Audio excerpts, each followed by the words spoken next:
Did you know that the average American eats over 1.3 gallons of mayonnaise every year? That's enough to coat an entire football field in creamy goodness. Today, we're diving into the world of one of the most iconic condiments on the planet, Hellmann's Real Mayonnaise. From eggs and oil to perfectly blended creamy magic, we'll take you inside the factory to see how it's all made at massive scale. Get ready to discover machines that mix, blend, bottle, and seal thousands of jars per hour, all with that signature rich taste we know and love.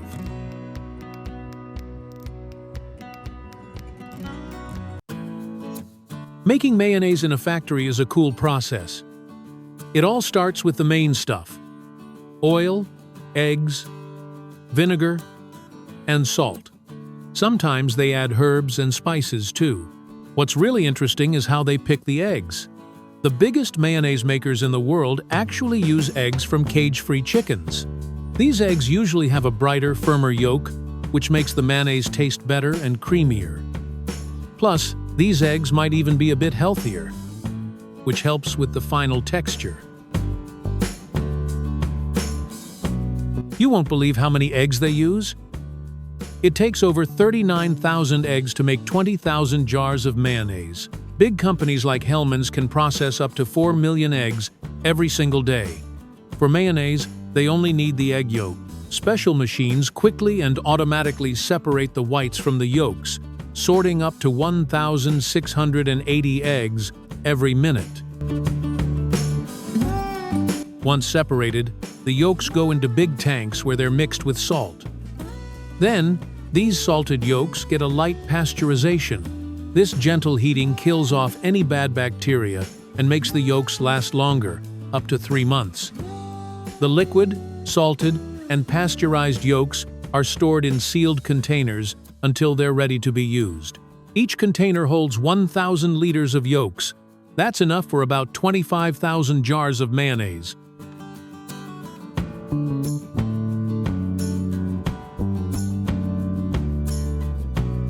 When it's time to make a batch, a stainless steel tube connects the storage tank to the production area, pumping the yolks right where they need to go.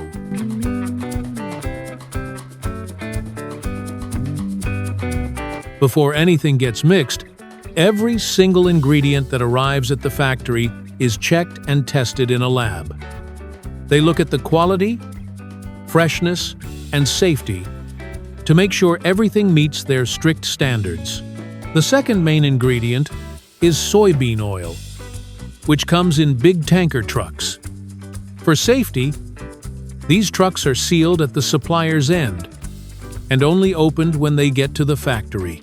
A pumping system then transfers the oil to its own tank in the production area.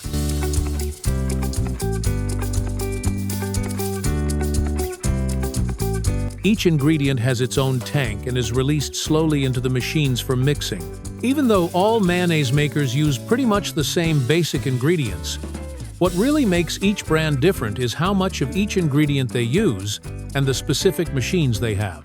Everything is weighed and added precisely, often using automated systems to start the mixing process. This is where the magic happens. The yolks, which have a natural emulsifier called lecithin, help the oil and vinegar mix together to create that thick, smooth texture we all know.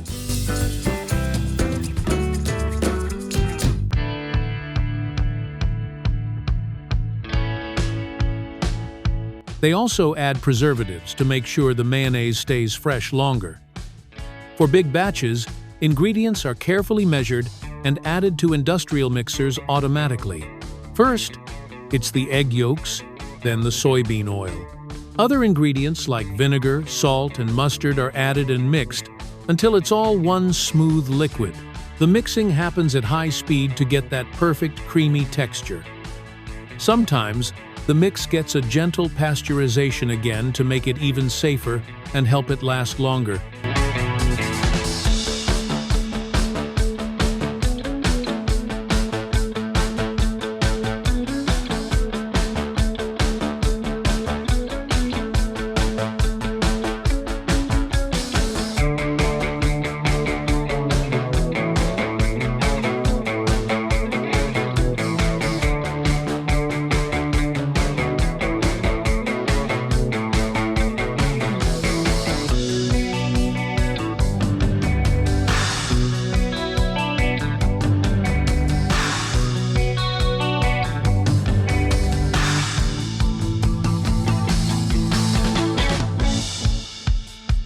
And that's the creamy truth behind your favorite sandwich spread.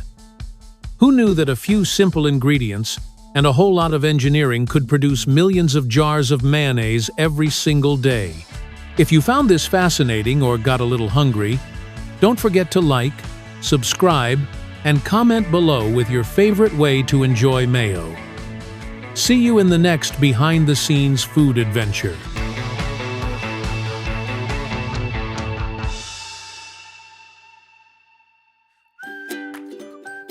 Imagine an animal as strong as a tank, as fast as a sprinter, and as essential to the prairie as the grass beneath its feet.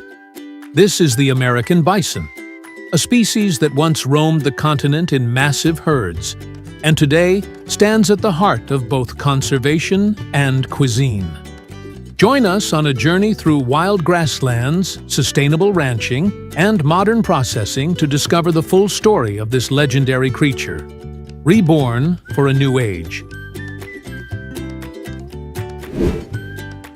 Massive, majestic, misunderstood, the American bison, often confused with the buffalo, is one of North America's most iconic animals.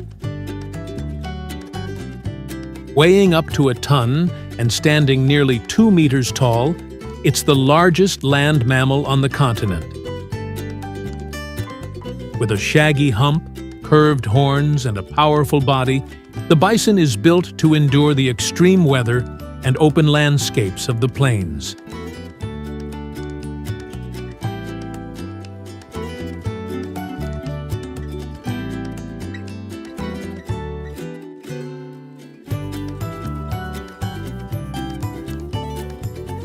At one time, more than 30 million bison roamed the American plains.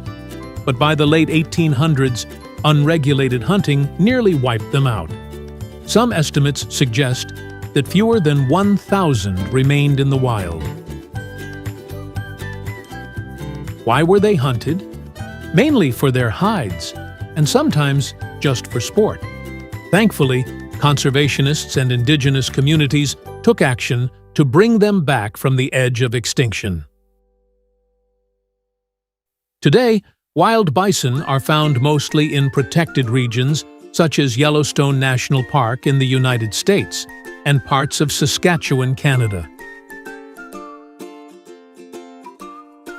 They move in herds, grazing on native grasses and helping to shape the ecosystems they live in.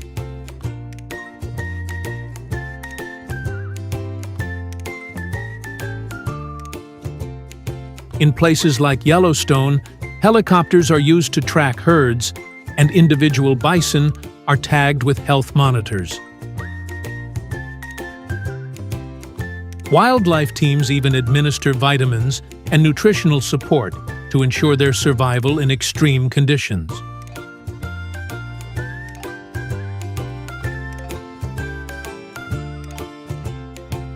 Bison are wild animals, and when they feel threatened, they can become dangerously aggressive.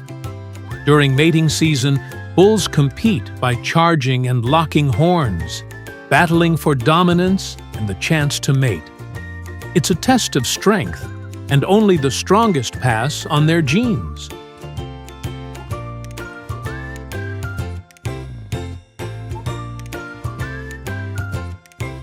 Today, thousands of bison are raised on private ranches across North America, not just for conservation, but also for their meat, which is lean, protein-rich, and gaining popularity as a healthier alternative to beef.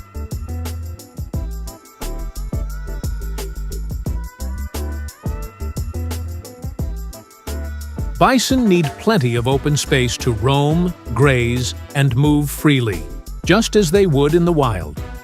This freedom to move not only supports their physical health, but also reduces stress, helping maintain the wild instincts that make bison unique.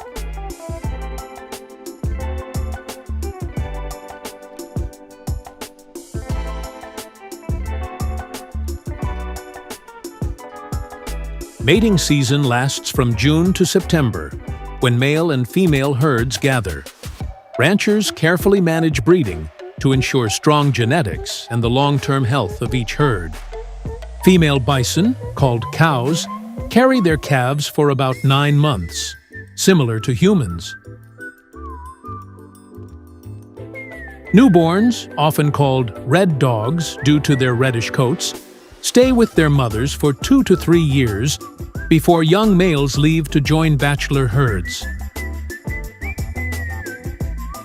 Unlike wild bison that must survive on their own, ranch-raised bison receive regular checkups.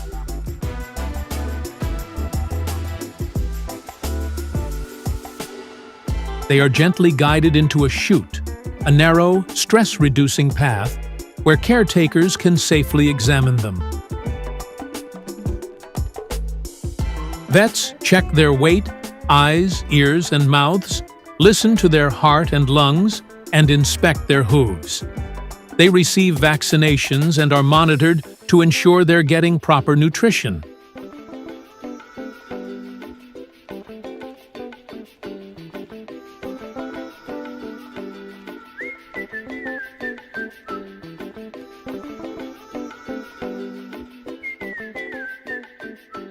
Bison are herbivores, meaning their entire diet comes from plants. Grass is their main source of energy and nutrition. When raised by farmers, bison are often kept on open pastures where they graze freely, just like they would in the wild.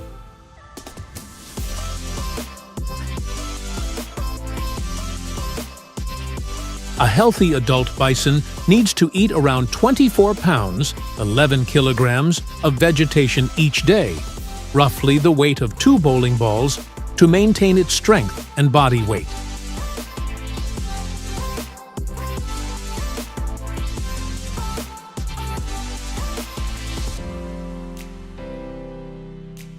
When the time comes, bison are humanely harvested in facilities designed to minimize stress and ensure quality. Over 200,000 bison are processed for meat each year in North America.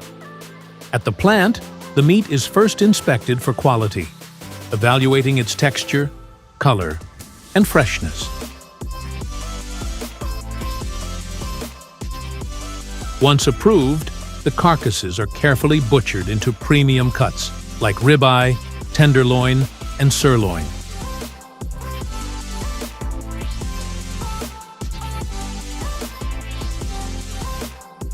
A single bison can provide over 600 pounds, or 270 kilograms, of boneless meat. That's enough for thousands of high-protein meals. Bison meat offers up to 25% more protein than beef, with less fat and fewer calories. It's also packed with essential nutrients like iron, zinc, and vitamin B12. Today, demand is growing as more consumers seek healthy, eco-conscious alternatives. Packaged meat is shipped to grocery stores and restaurants across the continent. Thank you for watching. See you next time.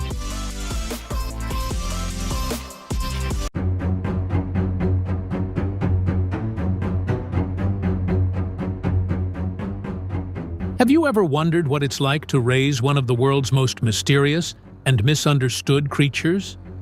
Today, we take you deep inside the fascinating and sometimes eerie world of snake farming, a place where science, tradition, and nature collide in the most unexpected ways.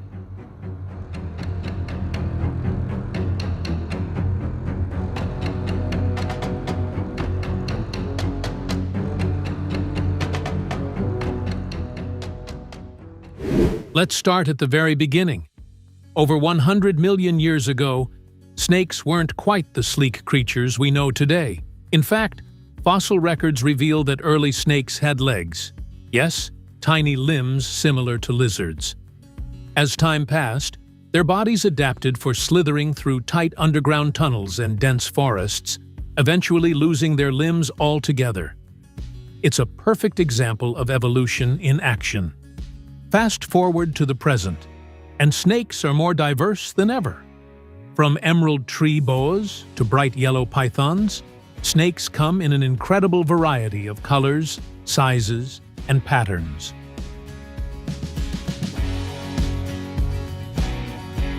Snake farming is popular in countries like China, Vietnam, Thailand, and Indonesia. Snakes are raised for meat, skin, venom, and even traditional medicine.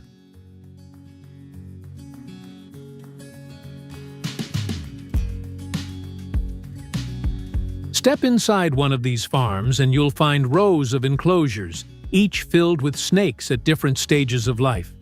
These pens are carefully designed to replicate natural environments, warm, dim, and quiet. Perfect conditions for cold-blooded reptiles. Many farmers add a layer of banana leaves or straw to the enclosures. Why? The leaves help maintain moisture, offer hiding spots, and reduce stress for the snakes. It's a simple trick that makes a big difference.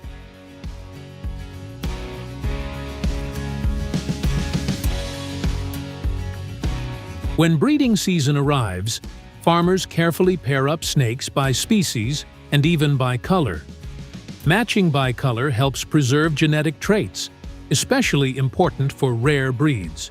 Watching two snakes slowly coil around one another is mesmerizing. It's a dance of instinct and survival. Once the females lay their eggs, the next step is crucial. Farmers gently candle the eggs, holding them up to a light to check for signs of life inside. The viable ones are placed into warm incubators, where temperature and humidity are tightly controlled. It's like a reptile maternity ward.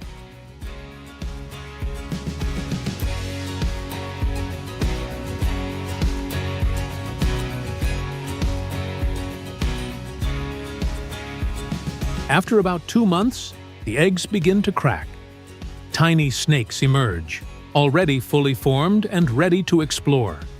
Each baby is carefully moved to individual containers, where their growth can be closely monitored.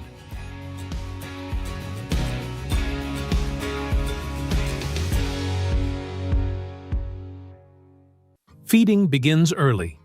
Young snakes are fed small mice, tadpoles, or loaches, depending on the species. Farmers make sure each snake eats properly to ensure healthy development. It's not for the faint of heart, but handling snakes is a daily part of the job. Farmers often pick up bundles of snakes to relocate or feed them. As the snakes grow, so do their appetites. Adult snakes consume larger prey, like adult mice or rats. Feeding thousands of snakes is a task that takes precision, patience, and experience. In certain farms, frogs are the food of choice. High in protein and moisture, they're ideal for certain snake breeds that would eat amphibians in the wild.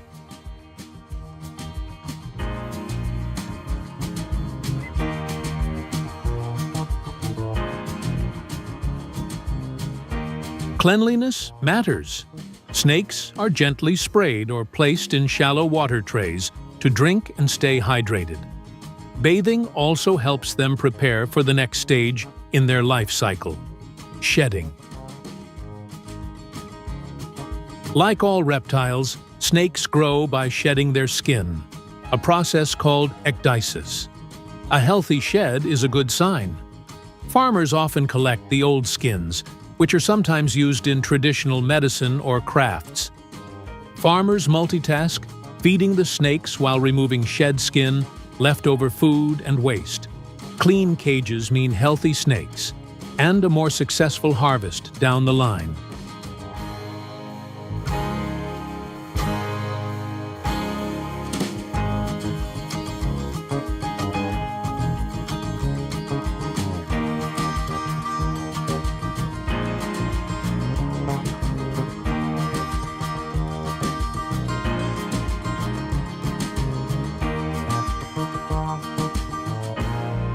Once the snakes are fully grown, it's time to weigh and sort them.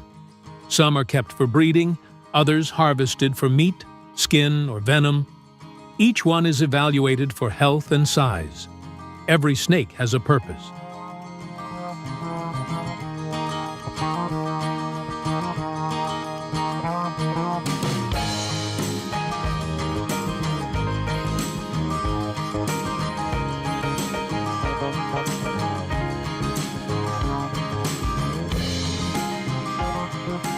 Snakes are clever and quick.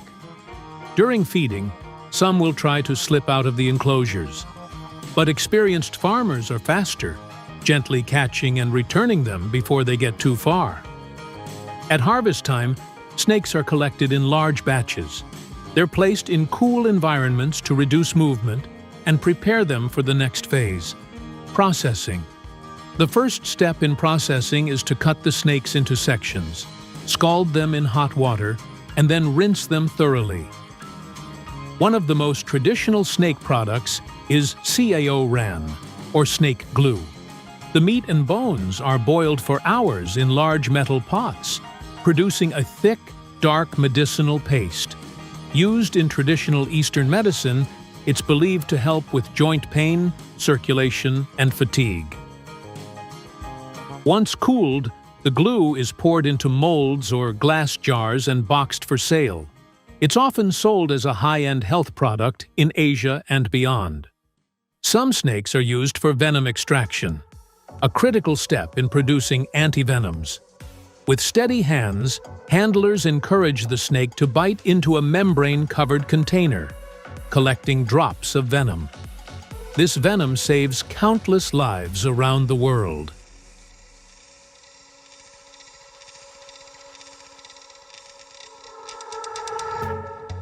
So, what have we learned? Snakes are not just creatures of fear. They're creatures of value, mystery, and ancient elegance.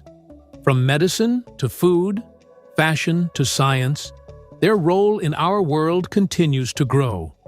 Thank you for joining us on this eye-opening journey. Like, share, and subscribe if you want to explore more amazing worlds behind modern farming and animal care.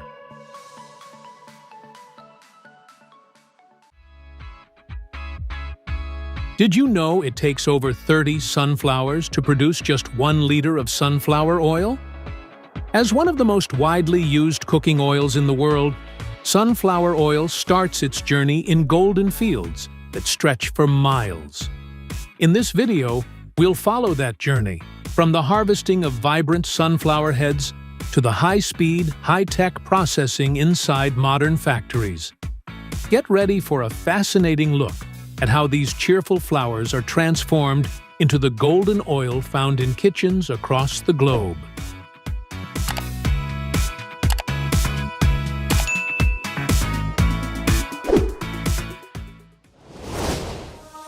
The sight of endless golden sunflower fields stretching across the horizon is truly stunning. And these vibrant blooms are most commonly found in places like Ukraine, Russia, Argentina, Turkey, and parts of the United States. But sunflowers are more than just beautiful. They're a vital part of the global economy and food industry. Grown mainly for their oil-rich seeds, sunflowers are processed into sunflower oil, which has become one of the most popular and widely used cooking oils worldwide.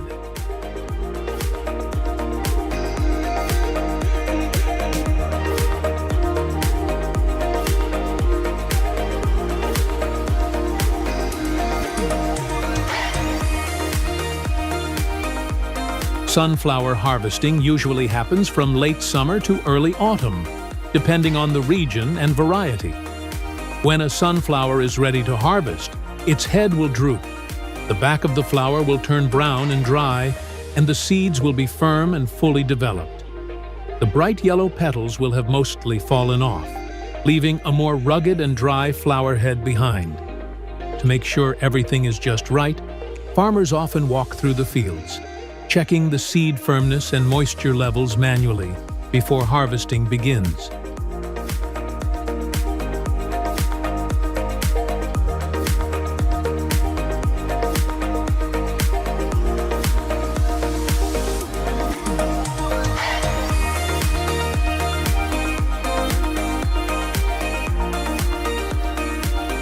When harvest time arrives in the sunflower fields, powerful harvesters spring into action. Timing is crucial. Harvesting too early can lower oil yield, while waiting too long may lead to seed loss. These machines are equipped with high-mounted headers that gently cut and collect the tall sunflower heads without damaging the stalks. As they move through the golden fields, the harvesters use a rotating drum system to separate the seeds from the flower heads before cleaning and storing them in onboard tanks.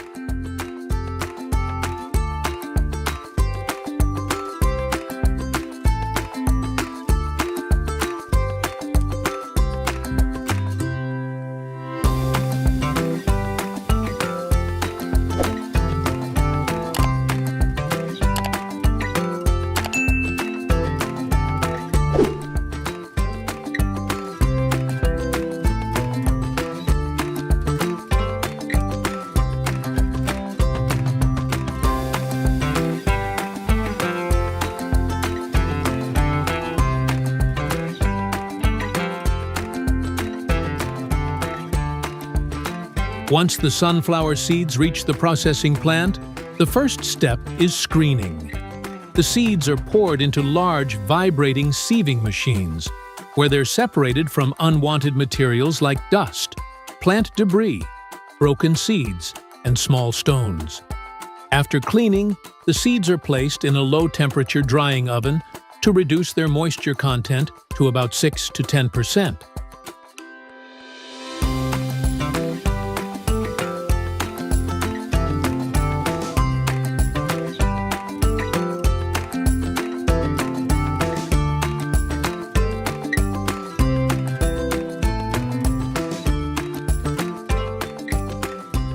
After cleaning, the seeds are crushed and ground by powerful mechanical presses that apply intense pressure to release the golden oil inside.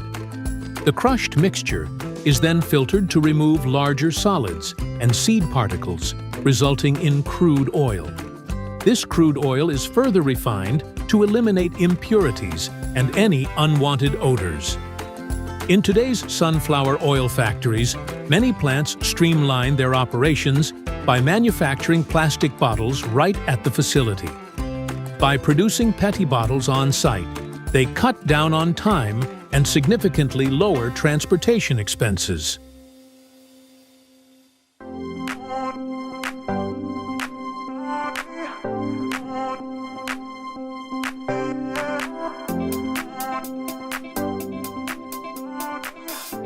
Once the PET bottles are shaped and cooled, they move along the production line to the filling station. At this stage, high-speed machines carefully fill each bottle with refined sunflower oil, ensuring precise volume and no spills. Advanced sensors and automated systems oversee every step, ensuring that each bottle is filled to the exact level.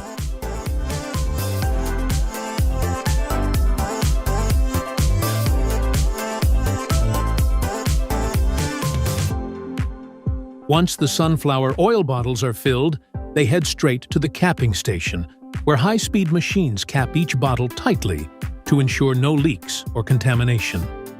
From there, the bottles move to the labeling unit, where sleek, branded labels are applied with perfect alignment.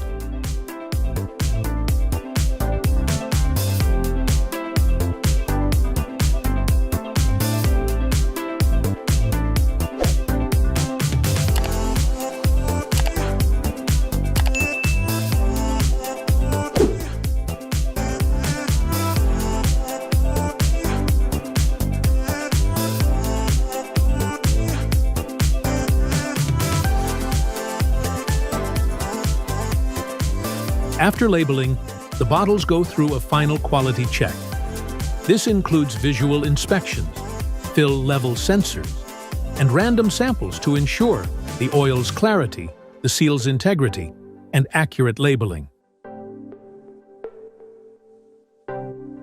Okay, so after the sunflower oil is bottled, machines quickly gather them up. Then, they're put into strong cardboard boxes or wrapped together on trays using that clear plastic stuff.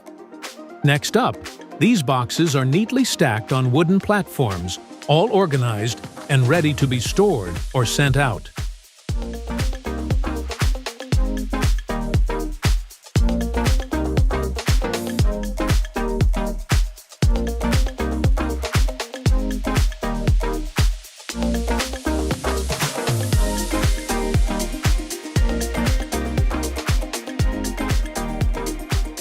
Sunflower oil? Yeah, it's a go-to for cooking all over the world. It's got this really mild taste, so it lets the flavor of your food shine through.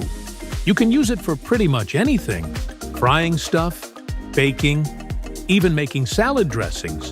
Plus, it's packed with vitamin E and doesn't have much of that bad saturated fat, so it's actually good for your heart.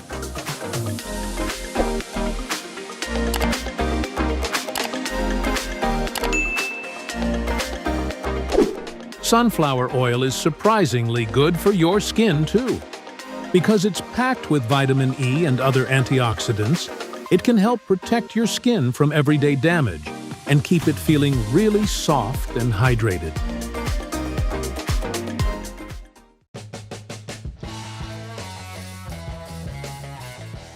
Ever wondered about raising those stunning peacocks? Well, today we're diving into the world of peacock farming. We'll explore the reasons behind its growth, focusing on the economic rewards and the unique challenges that come with it.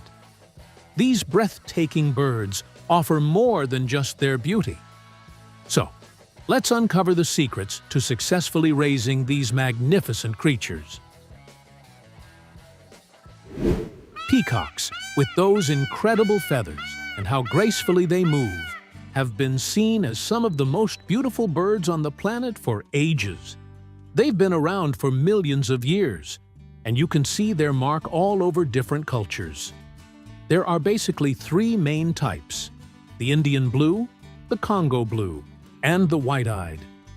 These birds eat pretty much anything: seeds, fruit, bugs, even little critters. And you know how the males fan out those amazing tails? That's to wow the ladies and tell rivals to back off. Here's a cool bit of trivia. Peacocks can live a good long life, like 20 to 25 years, and they can swivel their heads almost all the way around. Plus, way back in ancient Rome and the Middle Ages, rich folks actually ate them. Fancy, huh? That was happening way back around 35 BC. Okay, so you don't really see peacock farms for food like chicken farms. The big deal with peacocks is how stunning they are, especially those incredible feathers. People go crazy for peacock feathers in decorating their homes, making cool clothes, and all sorts of crafts. Plus, just having peacocks around can be a draw. People love seeing them, so places that have peacocks can actually bring in visitors and make some money that way. Now, if you're thinking about having peacocks, they need their space to wander around and show off. They also need a cozy shelter to get out of bad weather, and some nice wooden spots high up where they can sleep at night. And when it gets cold, those sleeping spots should even be heated to keep their little feet warm. So, when it comes to food, peacocks aren't fussy at all. They'll munch on grains, bugs, and even little critters like snakes and frogs. On farms, they usually get a good mix of grains and foods packed with protein. Farmers also throw in some fresh greens and tasty earthworms to make sure they're getting all the good stuff.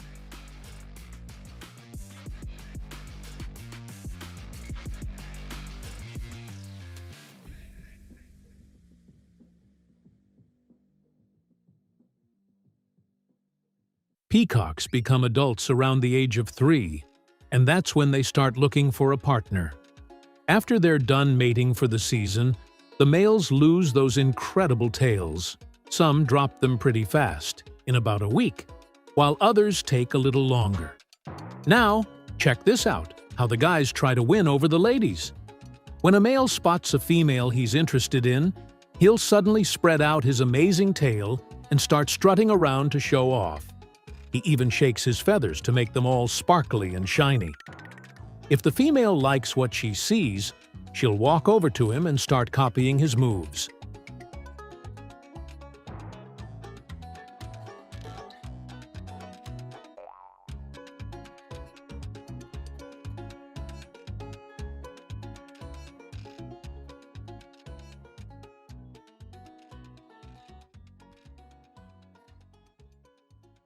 A female peacock, called a peahen, usually lays about 3 to 5 eggs right on the ground, in a nest she makes.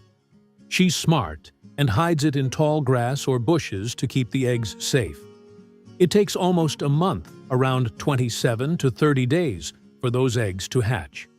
During that time, the mom stays nearby to keep them warm and watch out for anything that might hurt them.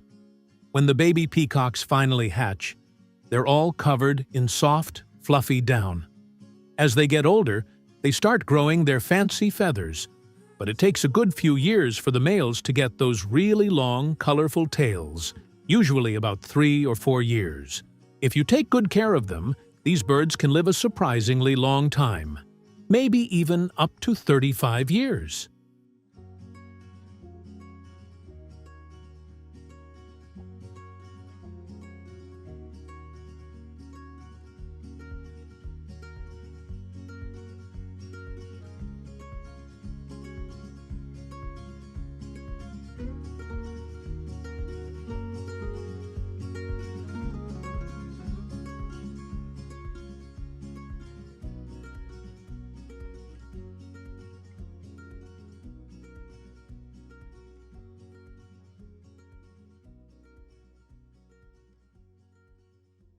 Usually, the young peacocks are raised and then sold for breeding. This helps create even more beautiful and healthy peacocks in the future. As these young birds grow up, their feathers start getting more and more colorful. But for the males, it's a gradual thing. They won't have those full, amazing tails until they're about 3 or 4 years old. Both the male and female peacocks actually lose some of their feathers naturally. This helps them grow new, healthy feathers just in time for winter. Typically, peacock farmers will raise their birds for roughly 2 to 3 years before putting them on the market. This gives them enough time to fully mature and develop their stunning plumage, which translates to a better selling price if they've been properly raised.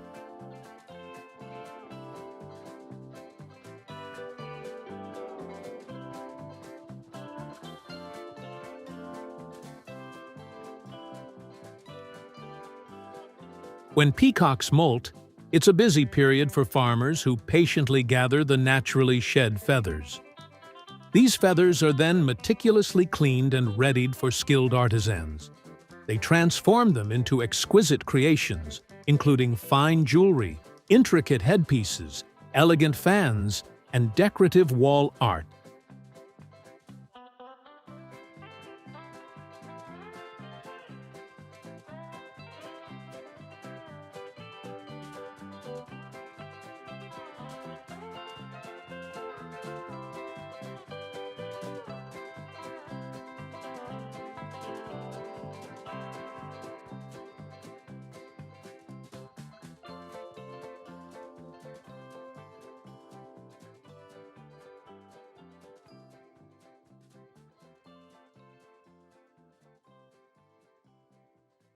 You know, it's funny to think about eating peacock.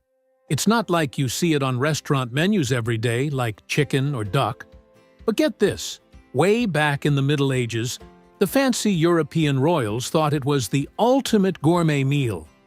Nowadays, though, it's more like something interesting from history than a dish people actually eat.